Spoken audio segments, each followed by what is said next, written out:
Hola, ¿qué tal? Buenos días a todos. Para los que no me conozcáis, soy José María Basilio, preventa de Data Protector para España y Portugal. Lo primero, agradeceros que compartáis este tiempo con nosotros hoy y espero que os sea de utilidad en el futuro. Vamos allá. El webinar de hoy lo he centralizado, lo he focalizado mucho en qué información y de qué modo podemos recoger esa información cuando tenéis algún problema con Data Protector y es necesario contactar con nuestro soporte.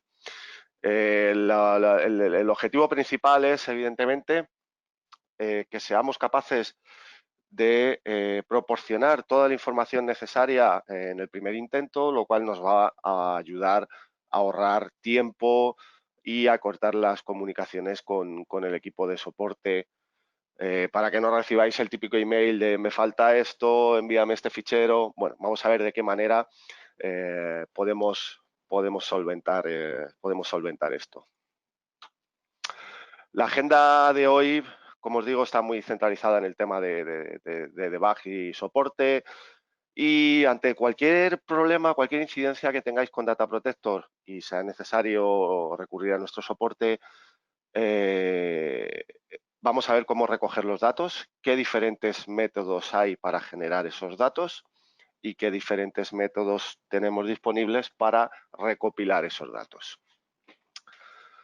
¿Qué datos necesitamos recopilar para enviarlo al equipo de soporte? Bien, aquí es muy importante que tengáis en cuenta que no se trata de recoger información sin sentido, sino de recoger la información que necesitamos. ¿Qué información vamos a necesitar en el 99% de las ocasiones? Una descripción detallada del problema, un reporte de la sesión de Data Protector donde tengamos el problema, la sesión completa, muchas veces envía solo parte de la sesión y el ingeniero de soporte necesita tener una foto clara de qué es lo que ha ocurrido y de cuándo ha ocurrido y qué ha ocurrido. Si no tuviéramos una sesión de backup y fuera un problema realizando una configuración, bueno, pues recopilamos unos screenshots, unos print de pantalla donde podamos ver exactamente el problema que hemos tenido. Si estamos realizando algún backup o es algo relacionado con integración de terceros, si estamos en entorno Windows, muy importante recoger los eventos de sistema y los eventos de aplicación en formato TXT. Esto es muy importante. Si se envían en formato EVT o EVTX, el equipo de soporte no puede leer la información que está dentro de los eventos, a no ser que haga un import de esos eventos. Bueno, es mucho más sencillo si lo proporcionáis en formato de texto. Como os digo, si estamos tratando con aplicaciones de terceros, pues los ficheros de log de esas aplicaciones, todos los detalles posibles de la configuración del sistema, tanto del Cell Manager como del cliente, versión, parches, sistema operativo, memoria RAM, todo lo que podáis. Y, por supuesto, los ficheros de debug de Data Protector, que a continuación vamos a ver cómo generarlos. En relación a la descripción del problema, bueno, hay una serie de preguntas que nos tenemos que hacer a nosotros mismos e intentar responderoslas para enviar esa información correctamente. ¿Qué ha ocurrido? ¿Cuándo ha ocurrido exactamente? Si estamos tratando con un problema en un backup que tarda 2 horas, hay que determinar, delimitar exactamente cuándo ha ocurrido el problema. ¿Dónde ha ocurrido? ¿Dónde ha ocurrido el problema? El problema nos lo ha dado un agente o un proceso que está corriendo en el Cell Manager, un agente o un proceso que está corriendo en el Media Agent, en el Disk Agent o agente de integración, ¿de acuerdo? ¿Y cómo ha ocurrido ese problema? Exactamente qué estábamos haciendo, funcionaba ADA correctamente antes, no funcionaba, hemos realizado alguna modificación a nivel de ficheros de configuración o de sistema operativo en nuestro entorno. Como os digo, toda la información que se pueda proporcionar y que sea relativa al problema va a ser muy útil y nos va a ayudar a ahorrar tiempo. Ahora os voy a ir enseñando algunos ejemplos sobre cómo recopilar la información, ¿de acuerdo? Lo primero es, evidentemente, el reporte de la sesión. El reporte de la sesión lo podemos conseguir desde dos sitios distintos, desde la consola gráfica, yéndonos a la pestaña de mensajes de la sesión de backup, copy to clipboard, seleccionamos todo y eso nos va a generar un fichero de texto con todos los mensajes de la sesión. Si lo queremos hacer desde línea de comando, pues usamos el comando nidb -session, el número de la sesión y la opción -report, lo cual nos generará el mismo reporte que desde la consola. Screenshots. Mostrar claramente cuál es el problema. En este ejemplo, bueno, pues estamos intentando hacer crear una imagen ISO para un disaster recovery y nos salta este warning. Bien, vamos a recoger un screenshot y se lo proporcionamos así a nuestros compañeros de soporte para que ellos puedan ver exactamente cuál es el problema. Eventos de sistema, como os decía, muy importante recopilarlos en formato TXT. Si nos vamos a nuestro sistema Windows, a cualquiera de los eventos de sistema, en este caso aplicación, salvar todos los eventos como y en salvar como tipo seleccionamos TXT. Diferentes métodos para generar los debug. Data Protector hace muchísimas operaciones diferentes. Dependiendo del tipo de operación, del tipo de backup, del tipo de error, podemos generar los debug de una manera u otra. El objetivo siempre va a ser recoger exactamente lo que necesitamos en el rango que necesitamos y en el periodo de tiempo que necesitamos, ¿de acuerdo? Os decía antes, es muy importante recopilar mientras más información mejor, pero si somos capaces de proporcionar la información exacta, menos información habrá que revisar y más rápido será el análisis de la misma. Los debug los podemos, el modo debug lo podemos habilitar desde diferentes sitios, desde la consola gráfica, desde la línea de comandos, utilizando variables de entorno, utilizando el programador de Data Protector, arrancando los propios servicios en modo debug. Desde la consola, bueno, todos los que ya hayáis habilitado el modo debug, esta opción la conocéis. Básicamente desde la consola seleccionamos la opción de debugging, la pestaña de debugging, marcamos el rango que queremos, la extensión o el postfix que le vamos a dar a los nombres y, perdonad, y muy importante seleccionar la opción de Use this setting for the next week session only, ¿de acuerdo? Esto habilitará el modo debug mientras tengamos esa consola abierta. En el momento que cerremos esa consola se deshabilita el modo debug, evitando de esta manera que se quede el modo debug habilitado y nos llene los discos con información que ya no necesitamos recopilar. Desde la línea de comandos podemos ejecutar un backup en concreto en modo debug. En este caso, pues ahí tenéis un ejemplo, nib -datalist, datalist 1, que sería el nombre de debug, o sea, el nombre del backup, perdón, y luego las variables de debug, -debug, 1200 y el nombre que le vamos a dar a los ficheros. Igualmente podemos iniciar nuestra consola en modo debug directamente utilizando el comando manager y nos abrirá la consola ya en modo debug. Y este es un ejemplo de una ejecución de un backup que se llama test en modo debug. Básicamente en la ventana de MS2 veremos todos los mensajes, igual que se van generando en la consola gráfica, y a la vez estaremos generando los debug necesarios para esta sesión. Utilizando variables de entorno. Bien, las variables de entorno, evidentemente, se habilitan en el fichero ONIRC, que por defecto en Windows está en Program Data OmniBack y en sistemas Linux en /opt/ONNI. Tenemos dos tipos de variables que podemos habilitar. OB2DBG nos va a habilitar los debug para cualquier proceso que se ejecute o que se inicie en ese equipo en el que habilitamos la variable, y OB2PTS nos va a generar debugs para cualquier agente de integración, Pepa, Chain, SQL, Oracle, que se genere en ese equipo en el que estamos habilitando esa variable. Esto nos puede ser útil si tenemos un problema al hacer un backup de SQL y vemos que el problema está ocurriendo en el servidor de SQL y queremos reproducirlo en modo debug. Bien, no necesitamos los debug del Cell Manager, no necesitamos los debug del Media Agent. Si habilitamos el modo debug en la consola o de modo general, creará debugs en todas las máquinas implicadas en ese backup. Utilizando alguna de estas variables, solo nos generará los debugs en el servidor de SQL, que al fin y al cabo es lo que necesitamos, ¿de acuerdo?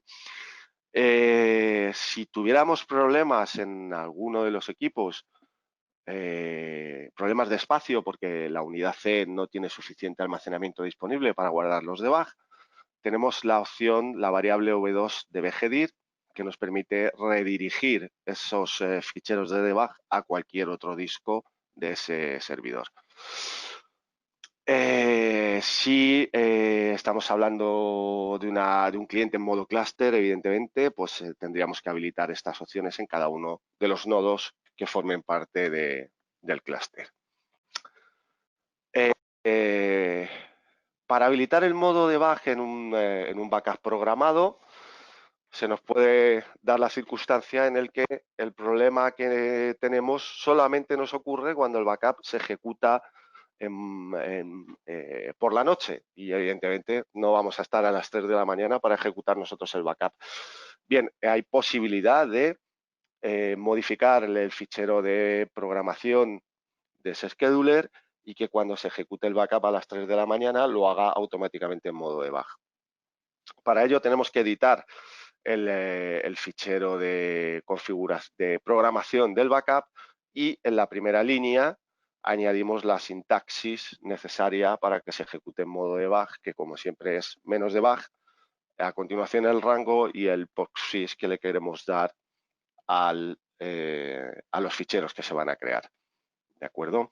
Es muy importante, como veis, que la sintaxis de debug esté en la primera línea del fichero de programación, fichero que, como veis por defecto, pues está en Program Data OmniBack Config Server, y luego ahí ya tenemos VarSchedule y Schedules, otra carpeta que se llama Schedules para los ficheros de File System, para los backup de File System, perdón. Si estamos usando el nuevo programador web, dentro de cada una de las especificaciones de backup hay una opción que la tenéis ahí marcada que sirve para habilitar el debug.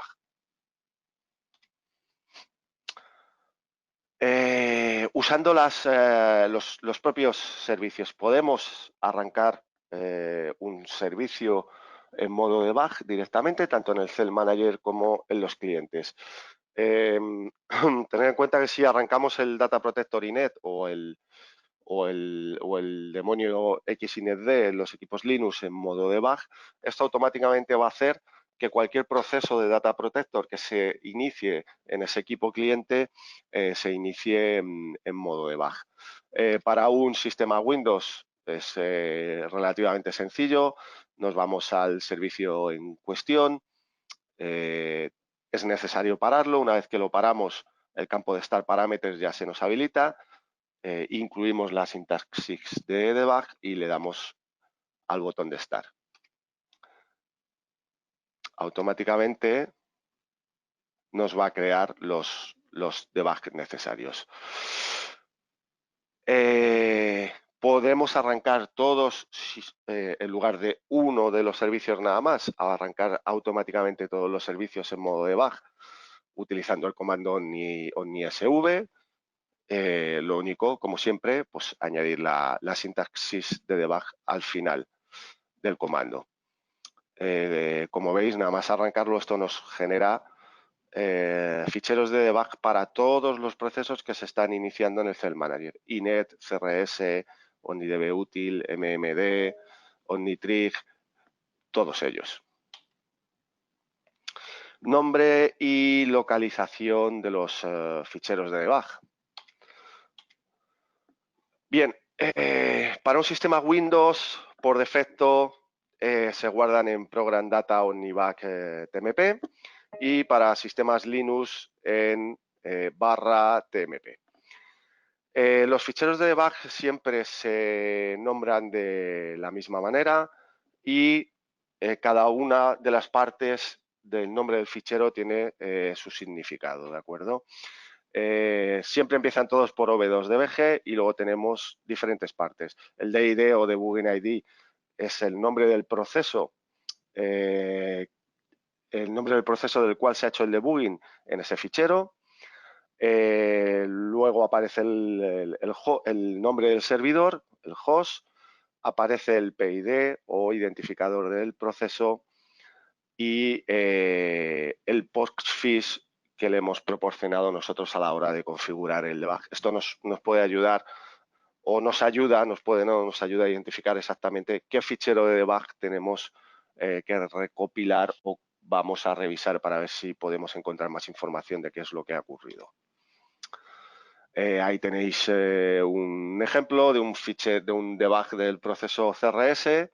Bueno, empieza por v2dbg, a continuación viene la sesión, CRS3, que es el nombre del proceso, SOP02dp34 es el nombre del servidor, y al final del mismo pues está el circular.txt, que es el nombre del postfix que le dimos para crear los debug.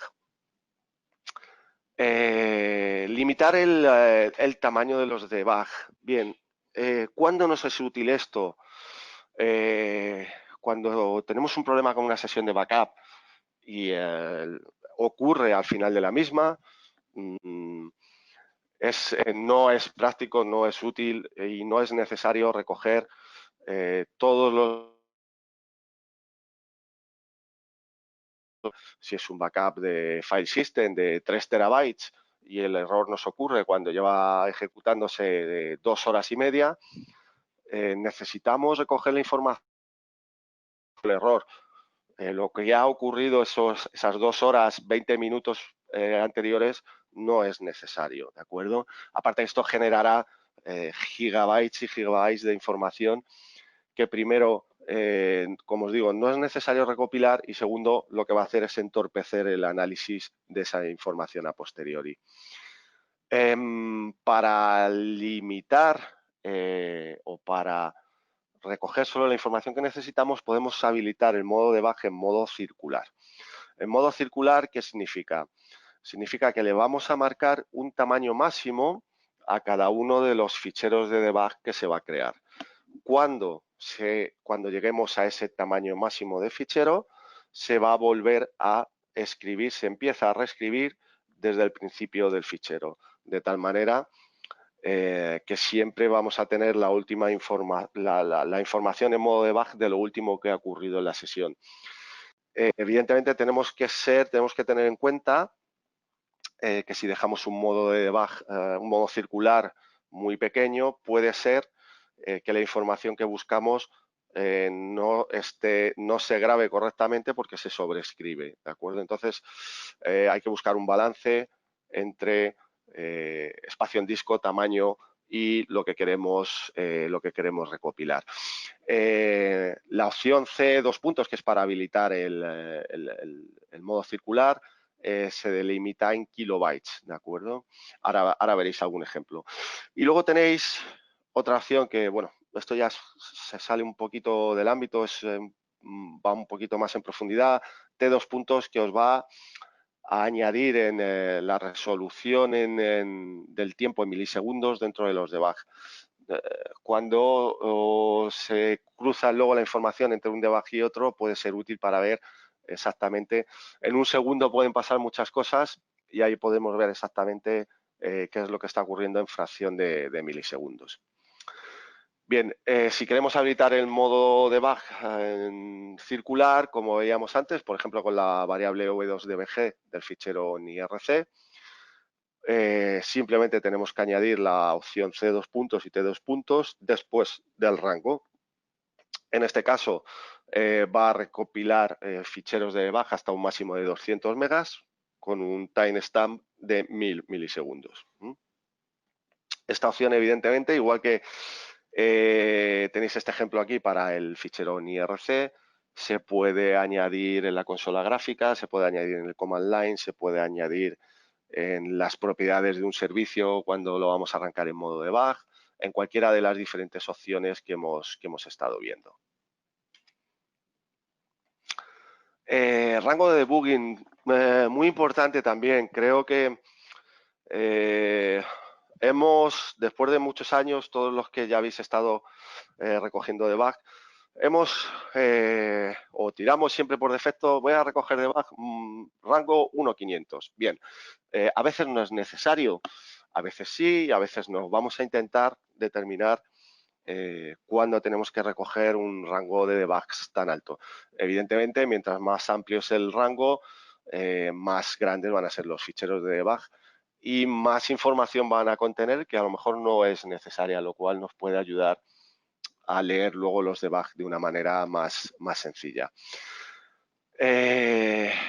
Como pista o como idea acerca de lo que podéis usar, si tenéis algún problema con los procesos BSM o RSM, con un rango 1.200 sería suficiente.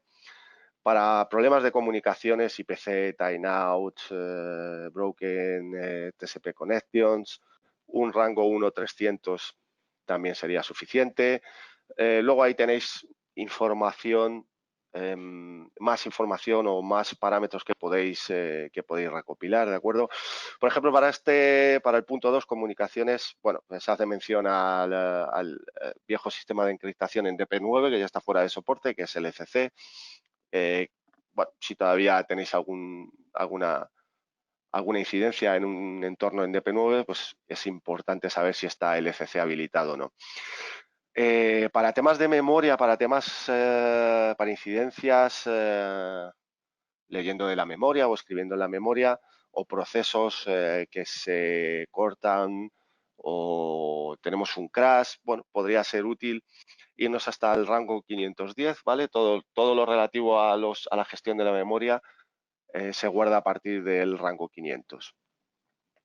Para crashes de procesos o de binarios, para core dumps, con rango 1.300 tenemos suficiente.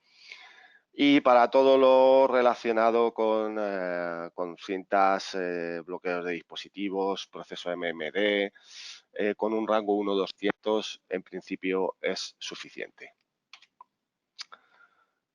Bien, vamos a ver cómo generar los debugging del servicio iNet, ¿vale? Para sistema Windows, desde la gestión de los servicios, seleccionamos el servicio y en los Start Parameters le podemos habilitar el modo debug. Y en sistemas Linux, bueno, el método evidentemente difiere un poco. Tenemos que editar el fichero xinetd.d, añadimos la sintaxis de debug al final y hacemos un reload del servicio. Aquí tenéis un ejemplo de cómo hacerlo en equipo Windows y estos son los ficheros que se generan.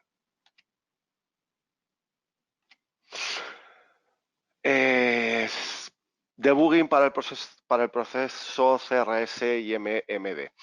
Bien, aquí sobre todo cuando tenemos algún problema relativo a gestión de cintas, por qué me pide esta cinta, por qué no me pide aquella, bueno, todo lo relativo a cintas, pools,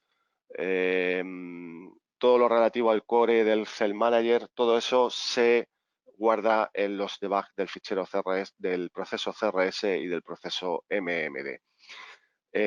Para generar estos debugs tenemos que arrancar el proceso CRS en modo debug, ¿de acuerdo? Como ya hemos visto anteriormente, en equipos Windows lo podemos hacer desde la consola de servicios, ¿vale? Y en los equipos Linux, pues lo tenemos que hacer desde línea de comandos. Con la opción C, podemos parar el CRS y luego utilizar la opción CRS menos debug para habilitarlo en modo debug. Bien, ahora os voy a mostrar, me parece que son 3 diferentes comandos que, bueno, creo que os pueden ayudar mucho, sobre todo a la hora de recopilar esa información. La verdad es que el comando nidlc es un gran desconocido y os puede ayudar bastante. Imaginaos una hipotética situación donde tenéis un problema al realizar un backup de un entorno DAG de Chain compuesto por 4 nodos en el que tenéis que habilitar el modo debug y luego recoger los debug. Bien, lo más normal es que se hayan creado debug en esos 4 nodos de Chain. A eso le tenemos que añadir los debug del Cell Manager y si el media agent fuera distinto, tendríamos otro sexto servidor del que recopilar información. Esto nos haría tener que ir uno por uno, yéndonos al program data, omniback, tmp, cogiendo esos ficheros, copiarlo todo en una carpeta, comprimirlo. Bien, tenemos un comando que hace todo eso por nosotros. El comando omnidlc lo que va a hacer es, de acuerdo al parámetro que nosotros le demos, que puede ser por sesión, puede ser por módulo, puede ser por postfix, va a ir a todos esos servidores, va a recopilar todos esos ficheros de debug, a la vez que recopila toda la información del sistema, información básica del sistema, información de Data Protector, logs, todo lo necesario, y todo esto nos lo va a compilar en un solo fichero que es el que podemos enviar al equipo de soporte. Como veis, esa es la sintaxis del comando nidlc. Lo más sencillo es filtrar por sesión. Ahora vais a ver un ejemplo. Y esto va a recopilar, como os digo, toda la información que necesitamos. Aquí tenemos una sesión completada. Ejecutamos el comando, en este caso es una sesión 2019-10-16-1, y si ejecutamos omnidlc-session y ese session ID, como veis va haciendo un packing file de toda la información de cada uno de los clientes involucrados en el backup. Lo hizo del servidor SOP 02 de P40 y ahora empieza con el servidor SOP 02 de P86. Si os dais cuenta de este último, pues está recopilando toda la información del path omnibacklog, todos los ficheros de instalación que hay ahí, los certificados, y a continuación se va al TMP de ese mismo servidor a recopilar todos los debug. Bien, cuando termina de recopilar toda la información de todos los servidores que han participado en esa sesión, nos genera un fichero que se llama dlc.pck. Ese fichero contiene todo lo necesario para hacer el análisis del problema. Se lo enviáis a soporte y en el 99,99% de las ocasiones, junto con la descripción del problema y la respuesta a todas las preguntas que hemos visto antes, cuándo comenzó a ocurrir, hemos modificado algo, con eso debería que ser más que suficiente. Muy importante, porque lo he vivido en mis propias carnes, cuando ejecutáis el comando nidlc, el fichero que se genera desde el mismo path desde donde habéis hecho la llamada al comando. En mi caso yo lo hice de Windows System 32 y el fichero se guarda en ese mismo path, ¿de acuerdo? Se genera una carpeta que se llama DLC y dentro se guarda ese fichero que se genera. Es importante porque si luego esperas ver el fichero en el TMP, en el log, en alguno de los paths de Data Protector, no está, está desde el path donde ejecutaste el comando. Una vez generado el fichero, si vosotros mismos queréis ver el contenido de lo que se ha recopilado, porque es necesario filtrar algún tipo de información por política de protección de datos, con el comando unpack podéis hacer un desempaquetado de esa información y ver lo que vais a enviar al equipo de soporte. Ahí tenéis, ahí podéis ver el fichero que se genera, y cuando hacemos un unpack, bueno, pues nos va contando exactamente qué es lo que está desempaquetando, ¿de acuerdo? Y como veis, genera una carpeta por cada uno de los servidores involucrados en el backup y unas subcarpetas con la información que se ha recogido dentro, ¿de acuerdo? El config, getinfo, log, tmp, todo estaba incluido dentro. Bien, vamos a ver ahora dos comandos que os pueden resultar muy útiles a la hora de habilitar variables en el fichero ONIRC. Lo normal es que vayáis, si utilizamos el mismo hipotético caso que anteriormente, un entorno DAG de 4 nodos, necesitáis añadir una variable en el fichero NIRC y tenéis que ir nodo por nodo editando el fichero, conectándoos a ese servidor por terminal server o por la red, editar el fichero NIRC y añadir la variable. Bien, todo esto lo podemos automatizar o realizar desde línea de comando en nuestro propio Cell Manager. Una de las opciones es el comando util-cmd, que tiene diferentes opciones: set on IRC, get on IRC y del on IRC. Nos va a permitir marcar o configurar una variable, ver el estado de esa variable o borrar esa variable. La sintaxis es bastante sencilla: util-cmd, set, el nombre del servidor en el que queremos meter esa variable, el nombre de la variable y el valor a la que queremos habilitar esa variable. Como veis, por ejemplo, en este caso estamos habilitando, en este caso estamos consultando con la sintaxis get la variable ob2shmipc en el servidor SOP02dp11, ¿de acuerdo? Y el resultado que nos da es 0, quiere decir que esa variable no está habilitada, que está a valor 0, ¿de acuerdo? Bien, si utilizamos la opción set para marcar esa variable a valor 1, ¿vale? Aquí nos muestra que se ha marcado correctamente y volvemos a ejecutar el comando get, ya vemos que después del ob2shmipc nos da una opción, un valor 1, quiere decir que esa variable ya está habilitada en ese servidor.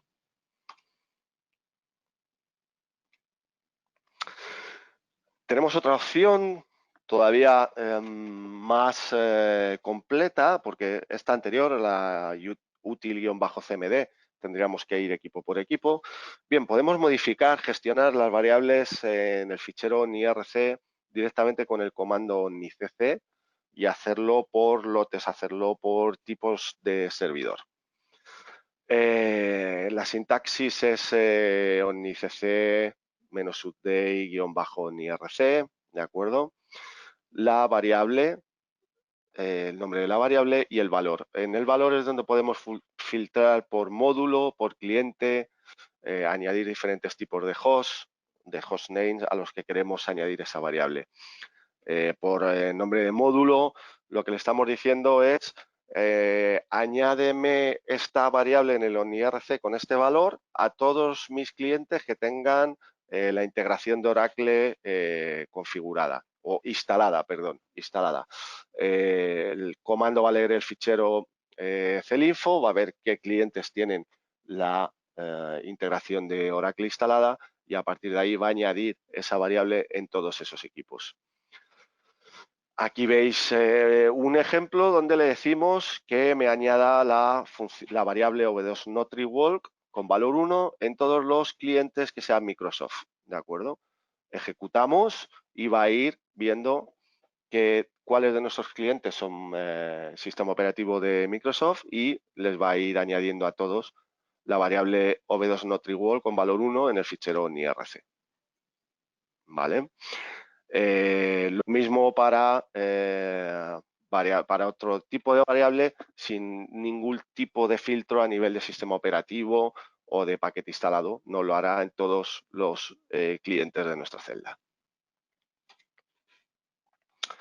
Bien, ahora quería enseñaros un comando que os puede resultar muy útil. Bueno, VBDA evidentemente es el comando que lee los datos en un backup de file system y los envía a nuestro media agent para copiarlos a nuestro dispositivo de destino. Y con este comando lo que podemos analizar también son problemas de rendimiento a la hora de hacer un backup.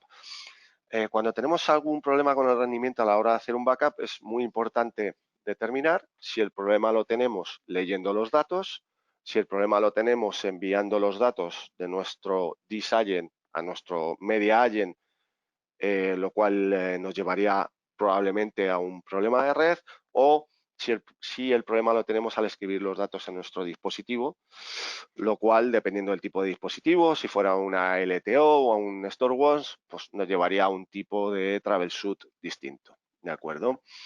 Bien, con el comando VBDA podemos simular la lectura de los datos de nuestro servidor. Si vemos que el rendimiento leyendo los datos es correcto, podemos ir a los dos pasos siguientes que hemos mencionado. Si vemos que la lectura de los datos no presenta un rendimiento correcto, ya tenemos claro que el problema lo tenemos leyendo los datos. Aquí tenéis un ejemplo de cómo ejecutar el VBDA en un entorno Linux. Bueno, VBDA con -vol, le marcamos el volumen, podemos filtrar por un path concreto dentro de ese volumen y lo que hacemos es un -out a un dispositivo null que va a simular la lectura. Evidentemente, después de esa sintaxis, si queremos, podemos añadir el modo debug, como en cualquier comando, para generar debugs de esa simulación de lectura que vamos a hacer. Esto lo podemos utilizar en entornos Windows para cualquiera de los volúmenes de los discos, C, D, E, y por supuesto también para el volumen de configuración, ¿de acuerdo?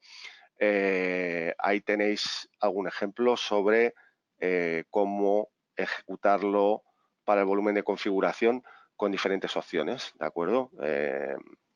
Haciendo la lectura física, en modo debug, con el reporting. El reporting significa que te va a generar como una sesión de backup y vas a poder ver el report de lo que ha estado haciendo el comando durante todo ese tiempo. Ya por último, dos pequeñas pinceladas acerca de debugs y van orientadas a recoger los debugs para las integraciones de Granular Recovery de SharePoint y de Exchange, ¿de acuerdo? Bien, para SharePoint tenemos que irnos a los logs de Data Protector son muy pocos, se generan, no se puede habilitar el modo debug como hemos visto para cualquier otro tipo de integración. Tenemos que irnos a cada uno de los servidores frontend que formen parte de la granja de SharePoint y irnos al path que tenéis ahí en pantalla, donde normalmente tendremos esos dos ficheros, el de books.txt y el node.txt. Si tuvierais algún problema durante la recuperación de un fichero granular de SharePoint, esta es la información que deberíais, los ficheros de debug que deberíais de recuperar, ¿de acuerdo? Aparte de screenshot, descripción del problema, todo lo que hemos comentado anteriormente. en un entorno de chain GRE, aquí es muy importante diferenciar cuándo ocurre el problema, ¿de acuerdo? Permitidme que os explique brevemente, aunque algunos ya lo sabréis, cómo funciona un restore de GRE.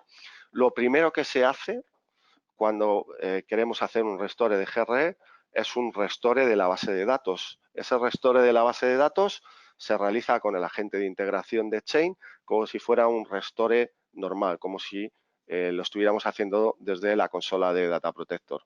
Una vez que se ha recuperado la base de datos, se crea una base de datos de recuperación, una RDB, y a posteriori se monta en el servidor de Chain. Si tuviéramos algún problema durante esta fase, durante la restauración de la base de datos, entonces sí podríamos habilitar el modo debug, como hemos visto con las diferentes opciones, y recopilar esa información. Si el problema lo tenemos a posteriori, una vez se ha recuperado y montado la base de datos, esos debugs ya no son necesarios porque esa parte ya se ha realizado correctamente. Lo que vamos a necesitar son los debugs de la consola de GRE de Chain, ¿de acuerdo? Para recopilar esa información tenemos que irnos a la consola de recuperación granular y lo primero evidentemente es habilitar el modo debug, como tenéis ahí en la imagen, ¿de acuerdo? Y los ficheros de debug se van a generar en esa carpeta por defecto o otra que vosotros marquéis. Ahí tenéis la carpeta que, como veis, incluso todavía apunta a un path con Hewlett Packard. Y bueno, ahí sí se van a generar una serie de ficheros, el Startup Agent, Web Services, Proxy, GRE, bueno, todos esos ficheros serían los necesarios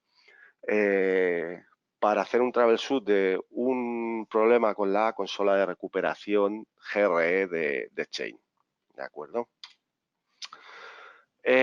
Por mi parte, nada más.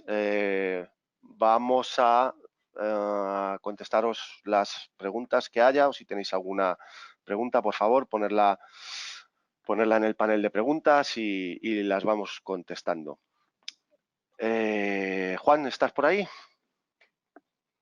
Sí, estoy yo, Chema. Hola, Mónica. Pues ves contándome. Sí.